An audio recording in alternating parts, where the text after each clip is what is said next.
చిట్టి, హా అమ్మా. నీకు ఇష్టమని పిజ్జా ఆర్డర్ చేశాను, రా కలిసి తిందాం. పిజ్జా ఆర్డర్ చేసిందా?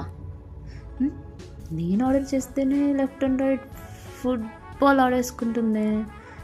అమ్మ ఆర్డర్ చేయడం ఏంటి? ఏదో తేడాగా ఉంది చారి గారు. సర్లే, ఏదైతే దాన్ని పిజ్జా వచ్చింది లాగిచ్చిద్దాం.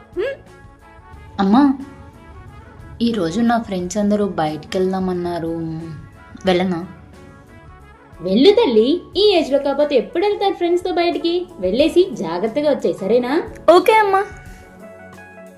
అమ్మా, బట్టలారేమన్నా? అక్కడ వాషింగ్ మిషన్లో బట్టలు లేవు. అవా, నేను ఆరేసేసాలే తల్లి, నువ్వు వెళ్ళి పడుకోపో, రెస్ట్ తీసుకో. ఏం జరుగుతుందో అర్థం కావట్లేదే. ఏంటమ్మా చాలా కొత్తగా బిహేవ్ చేస్తుంది. నా ఫేవరెట్ ఫుడ్ ఆర్డర్ చేస్తుంది, పనులన్నీ తనే చేస్తుంది. నేను మొత్తం డే ఫోన్ యూజ్ చేస్తున్నా ఏమనట్లేదు. ఏదో వింతగా బిహేవ్ చేస్తుంది. ఏంటప్పా? సర్లే, అలా ఏమయ్యుండదులే, లైట్. చిట్టి, అమ్మా, నీ వాట్సాప్ కి కొన్ని ఫొటోస్ షేర్ చేశాను, ఒకసారి చూడరా. అదిదా సర్ప్రైజ్.